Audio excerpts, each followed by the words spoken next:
Hello friends, नमस्कार। स्वागत है मेरे चैनल इन्वेस्टमेंट योगी पर।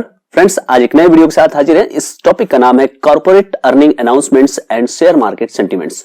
फ्रेंड्स, कॉर्पोरेट अर्निंग्स जो होती हैं, कॉर्पोरेट्स यानी कंपनियों की जो अर्निंग्स होते हैं उसका अनाउंसमेंट कंपनियों को करना होता है और उसका ओवरऑल शेयर मार्केट के सेंटीमेंट पर क्या प्रभाव पड़ता है, इस पर हम लोग बात करेंगे। तो फ्रेंड्स, अगर अभी तक आपने इस चैनल को सब्सक्राइब नहीं किया है तो इस चैनल को सब्सक्राइब करिए। फ्रेंड्स, आगे बढ़ते हैं इस डिस्कशन को। लिस्टेड कंपनियों को अपने अर्निंग्स को हर क्वार्टर में डिक्लेयर करना होता है फ्रेंड्स, और हर क्वार्टर में जब वो डिक्लेयर करते हैं तो उसको हम लोग देखते हैं और उसी हिसाब से शेयर मार्केट में रिएक्शन होता है। अब ओवरऑल मार्केट में बड़ी बड़ी कंपनियां हैं, जैसे कि रिलायंस, जैसे कि HDFC बैंक।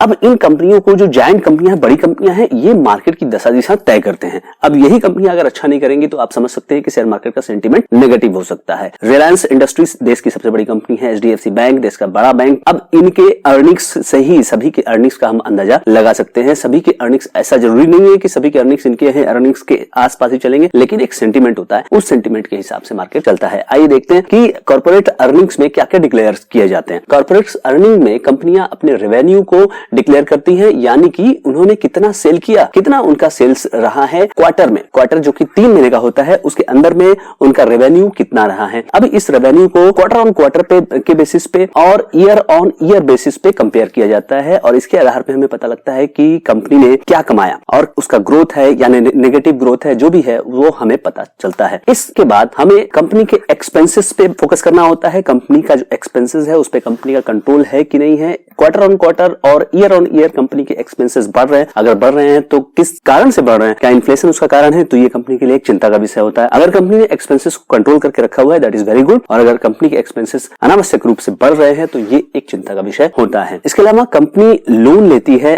और उस लोन पर कंपनी को इंटरेस्ट पेमेंट करना पड़ता है। ये एक बड़ा मैटर ऑफ कंसर्न होता है। बेसिकली इसका संबंध आपके प्रॉफिटेबिलिटी से होता है। आपने लोन लिया है, that is very good, business में लोन लेना ही पड़ता है, लेकिन लोन लेते लेते अगर आप ज्यादा लोन ले लेते हैं और उसी के अनुपात में अगर आपका सेल बढ़ रहा है, दैट इज वेरी गुड। लेकिन अगर आप लोन ले रहे हैं, उसके अनुपात में आपका सेल डाउन हो रहा है, तो फिर आपका जो इंटरेस्ट एक्सपेंसेस है वो आपके प्रॉफिटेबिलिटी को डाउन कर सकता है। तो ये यहाँ पर देखा जाता है कि कंपनी का जो इंटरेस्ट एक्सपेंडिचर है वो क्वार्टर ऑन क्वार्टर और ईयर ऑन ईयर में कितना रहा है। इसके अलावा कंपनी टैक्स कितना पेड कर रही है, ये तो भाई मैंडेटरी चीज है, ये तो देना ही पड़ेगा। तो ये सारी चीजें जो है आप कंपनी के बैलेंस शीट से आप देख करके पता लगा लोगे, यानी कि कॉर्पोरेट अर्निंग्स के डेटा से, कंपनी के बैलेंस शीट से आप पता लगा लेंगे। इसके बाद प्रॉफिटेबिलिटी, इन्हीं सब चीजों से प्रॉफिटेबिलिटी तय होती है, यानी कि रेवेन्यू है, एक्सपेंडिचर है, इंटरेस्ट है और टैक्सेस है। उसी के आधार पर कंपनी का क्वार्टर ऑन क्वार्टर और ईयर आप कंपेयर कर लेंगे और उसी के आधार पे कंपनी का प्रॉफिटेबिलिटी आप बता दो कि कंपनी किस तरफ जा रही है। दो इंपॉर्टेंट जो पार्ट है, ये बैलेंस शीट का पार्ट है और इसको हम कहते हैं शॉर्ट टर्म लोन और long term loan. Company short term loans और लॉन्ग टर्म लोन में क्या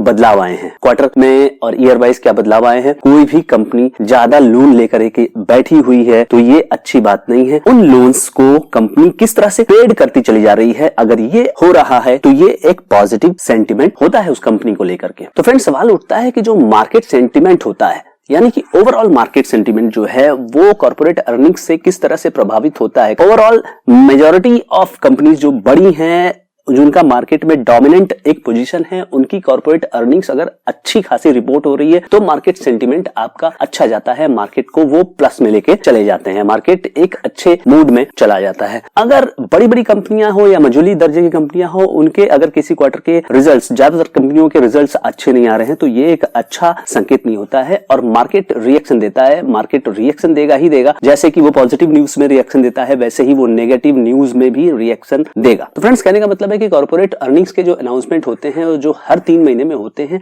बाजार की एकदम पैनी नजर इस पर होती है और बाजार इस पर रिएक्ट करता ही करता है। ओके फ्रेंड्स, आपको कॉर्पोरेट अर्निंग और शेयर मार्केट के ऊपर ये वीडियो अच्छा लगा होगा तो इस वीडियो को लाइक करिए, इस चैनल को सब्सक्राइब करना ना भूलिए और इसे ज्यादा से ज्यादा लोगों तक शेयर करना ना भूलिए। Thank you so much.